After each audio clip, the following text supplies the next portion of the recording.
Welcome everyone to the Ditch the Struggle podcast. I'm your host, Alana Russo. I'm a graphic designer and career and success coach who knew I could do better, but kept falling short of where I wanted to go.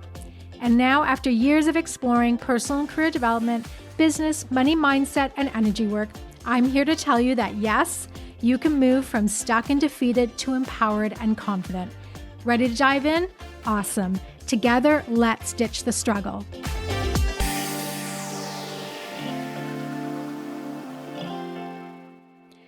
Hi and welcome. It's Alana here, and I'm super excited for this first episode because I'm going to tell a story that's kind of a quiet, understated story, but yet it was a totally pivotal moment in my life. And it's part of the reason why I'm creating this podcast, why I love this concept of ditching the struggle, because struggle has been part of my origin story for a very, very long time. If there was a living in an unnecessary state of struggle contest, I would absolutely be a blue ribbon winner. I'm someone who loves to work hard. I'm a high achiever, high performer. However, I had to see the difference between working really hard and being in a state of struggle in order for me to kind of live a life that wasn't exhausting and to move more into fulfillment. And about 12 years ago, I ended up at this networking event. I was doing quite a few at the time. And actually, that was part of me creating struggle, as I was going to so many events and networking so much. I was just making my life busier and busier. But I go to this networking event that I was invited to by this woman. All I remember is her name is Elizabeth. And I had met her at a different event. And she was like, come to this event I'm going to. And I was like, sure, I'm one of those people that if you just say, hey, I'm going to this thing on Friday, want to come? I will just say yes. I won't even know what it is. And I'll be like, hey, yeah, I trust that you're going to something kind of fun. Let's try it. I try to be really open-minded.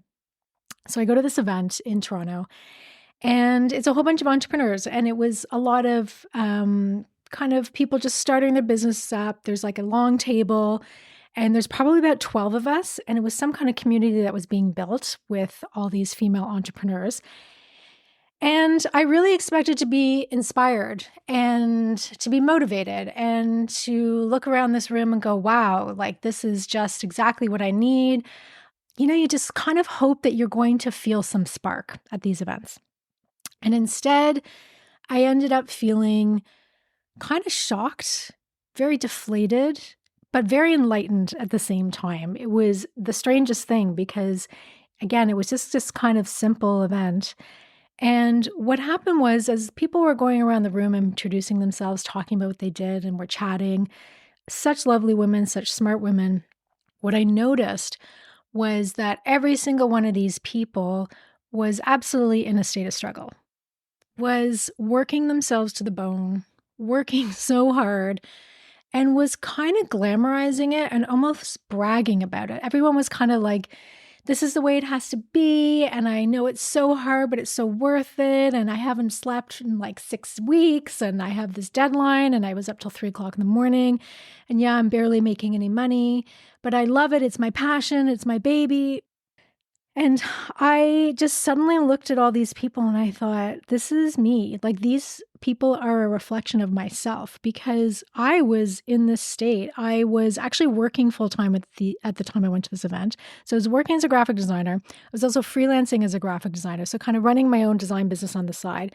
I was teaching night school, which was something I started doing really young. At the age of 24, I started working, teaching graphic design and marketing at a school in Toronto called the Harris Institute for the Arts, which is a music industry school. That's an interesting story, but for another day. So I was working myself to the bone, also trying to figure out what other creative endeavors I wanted to do. I'm always that person that will take on the most random freelance jobs ever. I've done so many things. So I was just working and working and working. My calendar was packed. I was exhausted. I was running around like a mad dog. That is what my dad used to say when I was a kid. You have to stop running around like a mad dog. So here I am in this state of struggle, and I'm looking at all these women I'm surrounded by who are also in a state of struggle. And suddenly it just became apparent to me that I was living in this world of struggle. I'm in this orbit. I'm attracted to people who are in this orbit. This is just my reality that I've created, and I do not like it. In that moment, I had such a conscious awareness of the fact that I didn't want to be in this state. I didn't want to be tied to this energy. I didn't want to be this struggling entrepreneur barely getting by. I just didn't want to be working till 3 o'clock in the morning, which is things I had done. Like working till 3 in the morning was like my kind of default setting. Being a graphic designer, there's a lot of long hours. And suddenly, at this moment, I was like, I don't want this world. Now, I had no idea how I was going to remove myself from the state of struggle, but I did know that this was going to be the night that my life was going to change, and I was going to start to shift.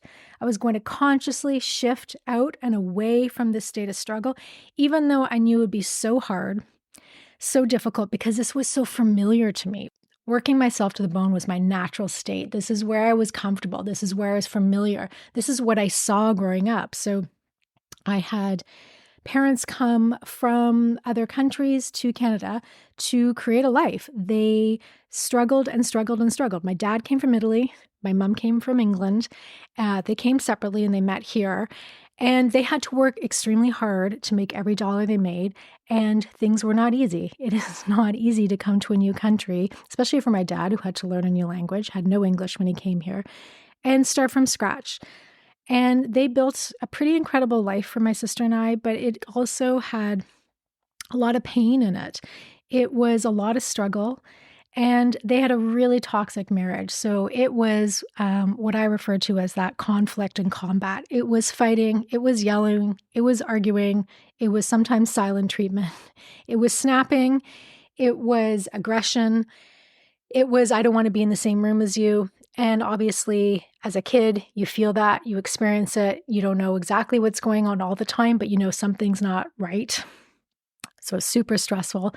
My dad started building his own business as a tile contractor, and my mom fully supported him. So she was fully on board with this. She definitely stood behind entrepreneurship. They believed in entrepreneurship. But here's the thing. My dad really believed that life is a struggle. A huge part of this piece of struggle definitely came from more my dad's side. And I used to hear him say this all the time, everything's a struggle. He not only worked really hard physically, but would have to chase down clients for payments and get invoices paid and sometimes get a job and then it was taken away from him. You know, a lot of these things are normal with entrepreneurship and being a kind of owner of your own small business. But some of it is, you know, created from a mindset and a belief, which I was adopting. I was really an early adopter of this belief because I saw that life was hard, could be hard, that there was a lot to be frustrated with. So as I'm sitting at this event, I became acutely aware that I was living in this state of struggle and recreating family patterns and really living that belief that everything is a struggle. And you know what's so funny is that a few years after this event, I was going through one of my cupboards and I found I had this adorable cosmetic pouch, but I had to throw it away instantly because on the pouch it said, "Life is a struggle, but eventually you find the perfect hairdresser," something like that.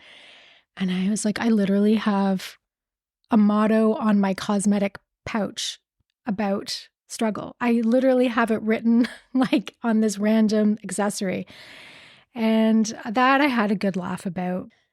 So as I was looking around that room, I was making a decision to detach from this world and this kind of way of working. Now, what did that mean? Well, it meant that I was going to have to really start doing things differently. And I was going to have to discern the difference between hard work and struggle. And they're really different. So what I came to realize is that hard work leaves you feeling tired, but satisfied, challenged, but proud. And then in contrast, struggle leaves you feeling angry and resentful, depleted and invisible. And I can tell you during this phase of my life where I was working so hard and in that state of struggle, I was so angry. I was really resentful because it didn't seem to matter how much work I put into something. It didn't feel satisfying. It didn't feel like it paid enough. I was on this hamster wheel that just felt exhausting. So I was realizing that I wanted to continue to work hard, but maybe a little bit better and maybe a little bit more. I also wanted to work smarter, not harder, which I know is a phrase we hear a lot. And I don't know if a lot of us actually knows what that means, because for me, working smarter felt like I was cutting corners. Like my interpretation was I was going to cut corners and I was going to like take the easy route. And that was something I didn't naturally do.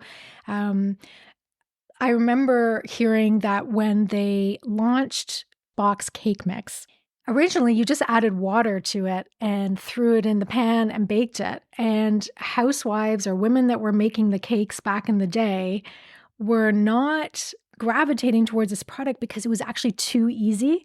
So then they changed the recipe so that you add, I think, an egg, some milk, and oil, and then it got adopted by these people making cakes, and it became more successful. So cutting corners felt like I was equating that with working smarter, and that's of course not true. So I had to start shifting and questioning and really discerning how I wanted to work and what I wanted my life to look like. And I will tell you that I did not want it to be exhausting, and I was really done working till 3 or 4 in the morning all the time. And I was also done not making any money from some of my entrepreneurial endeavors, and I was taking jobs that didn't necessarily pay well, but they were what I was attracting and what was available to me and what I was kind of gravitating towards. I wasn't really thinking bigger and I wasn't thinking better, that's for sure. So some of the things I had to do in order to start the process of ditching the struggle was, first I had to realize that I was creating the struggle in many ways, that I was responsible. I was saying yes to anything and everything and everyone. Classic people pleaser. So if you asked me to do something, I was like, yeah, sure, I'm going to do it. Even last night, it's still a default reaction for me to say yes to things. Last night on a Sunday, I got a text from someone wanting my graphic design, expertise on something. And my instant reaction was like, yeah, sure. And I haven't heard from this person in like 5 years. And maybe not 5 years, but a couple of years. And I really had to step back and think, okay, do I need to say yes to this? I was always filling my calendar. Having a huge packed calendar has been something that I have done since a really young age. I don't know if it's because staying busy felt like I was being more productive and therefore getting more validation, or felt like I had more value, but that was something I started doing at a really young age. So that's one way that I was really creating struggle. And so now I love having a ventilated calendar. And this is something that I learned from Kate Walsh, the actress who was on Grey's Anatomy. I heard her on a podcast with Maria Menounos, and she talks about having this ventilated calendar, which is looking at your calendar and having spaces that are filled with nothing. There are days maybe that have nothing, and if you can't do days, you definitely consider having slots. So my default habit of booking everything back to back to back to back, and then like freaking eating in my car because I'm so busy, I really had to look at that. I had to decide that I was going to pare things down, because this was one way that I was really creating struggle. There were so many ways I was creating struggle, and that was really, the overworking was one way that I was deeply, deeply married to the struggle. I knew that was one thing that was going to have to shift. And I also had to choose to live my life differently. This really came down to mindset. I had to consciously choose. Again, it's that I keep using the word conscious because it was the awareness that happened. It was a really unassuming event that night. It was actually really boring for the most part, but the awareness piece was huge. And I had to start believing that things could be different, that I could change, and that I didn't actually have to live this life that I was choosing and gravitating towards. It was like breaking up with an old friend, breaking up with old habits, and I had to look at a lot of different things in order to break some of these habits. So a lot of personal development work, a lot of education. There was therapy at some point too, because there was that such a deep-seated belief that I had to stay in this state, and giving myself permission to let myself leave that state or detach from it was really huge. And then the other last thing that I've really had to do in order to start shifting out of struggle is notice that when it does show up in my life, it is really just a sign that I'm out of alignment, and I can make a priority to shift out of it without any judgment. Of course, it's going to happen. There's going to be times when we're overwhelmed, overbooked. We've got too much on our plate. Now, it doesn't happen to me as much as it used to, that's for sure. But when it does show up, I just go, okay, well, that's really interesting. Clearly, I've overcommitted. Clearly, I've said yes to too many things. Clearly, I think that this is going to help move my life forward or my career forward, or this is going to be a good idea. But usually it's not. Usually it means I'm, trying to distract myself, or I'm falling into old habits, or I'm people pleasing. I'm definitely out of alignment when struggle shows up in my life. And I think one thing that's interesting about this struggle and this addiction to struggle is what it was. It has been an addiction. I absolutely feel I have had an addiction, is that I liked it.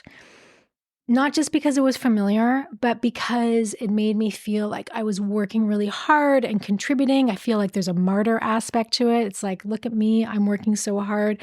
I'm going nonstop. Don't you admire my work ethic? Don't you admire how hard I'm working? Don't you admire what I'm contributing and how much I'm doing? There was that. And people would look at you and go, wow, you're like the hardest person I know. You're working so hard. And the admiration was almost intoxicating. I did learn that, if you worked really hard in school, you would get great grades and admiration. And I'm one of those people that definitely overperformed in school.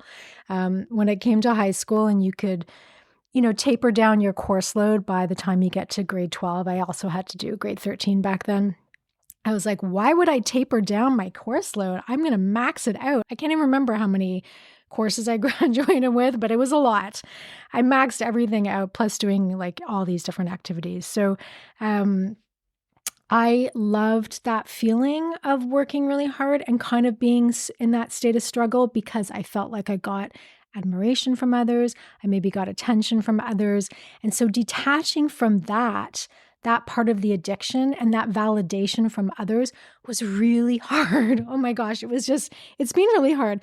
And can I be, confident and feel secure about myself and feel valued without having that extreme struggle / work ethic behind me, driving me? Is that possible? And these are some of the things I've had to think about as I've been going through my career.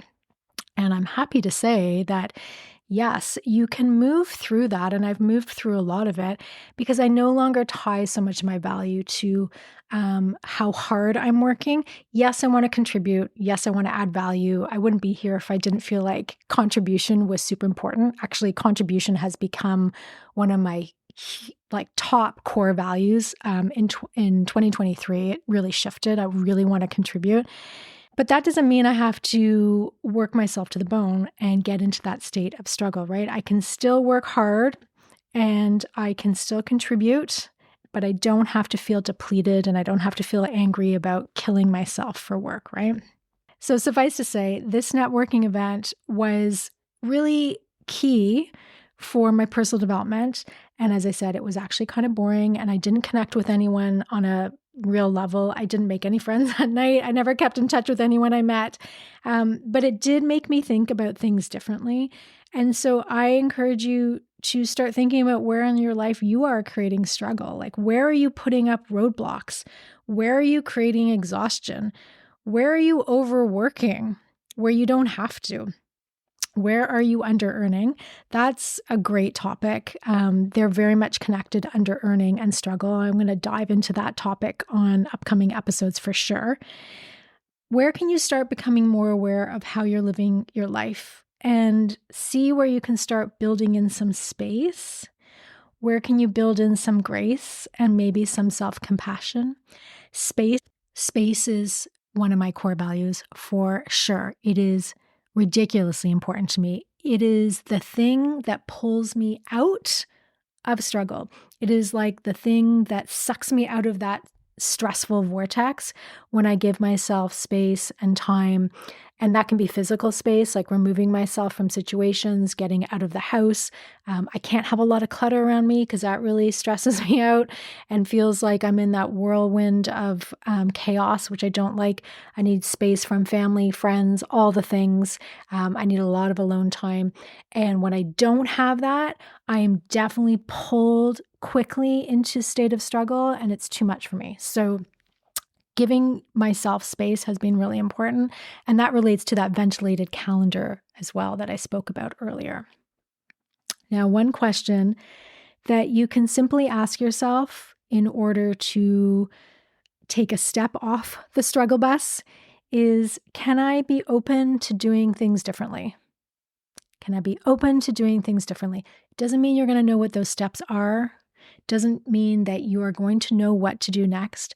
But can you be willing to do things and look at things differently if what you're doing is not working? And you have to get to the point where you realize this is not working and like truly, truly get it. That is what happened to me at this networking event. For some reason, I truly understood that this was not good for me, that this was really toxic, and this was not productive, and this was not the life I wanted to lead.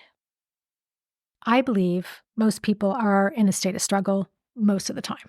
And so deciding to hop off that struggle bus and ditch the struggle is actually going against the norm in many ways. It's actually doing what most people are not doing. It is the harder way to go. It is actually easier, I think, to stay in struggle, to stay in that lower vibration, to be in that like fight or flight mode. And that's partly because a lot of us that's all we know, right? And our world really celebrates being in a state of struggle. Not only does it make a great movie, well, it makes a great movie if you shift from the struggle and have a win, but it connects us to others that are also suffering. And, if you're a compassionate person, sometimes being in a similar state makes you feel more connected to others. And if a lot of people are in a state of struggle, then we feel more connected to them. I know for me, that was a huge part of staying in it. I also felt that if I disconnected from this state of struggle, I was in a sense betraying my family who had been in so much struggle and lived so much struggle. I thought, wow, what right do I have to actually have things easier and for things to be easier? So it did actually take a lot of courage for me to move into that openness of letting some of that struggle go and letting my life be a bit more, a little bit easier, a little bit more joyful and more fulfilling. And I'm really glad I have gone on this journey and have made some changes and have seen some results, because we are meant to experience peace, joy, and harmony. I believe that, and I believe it is possible for absolutely everyone.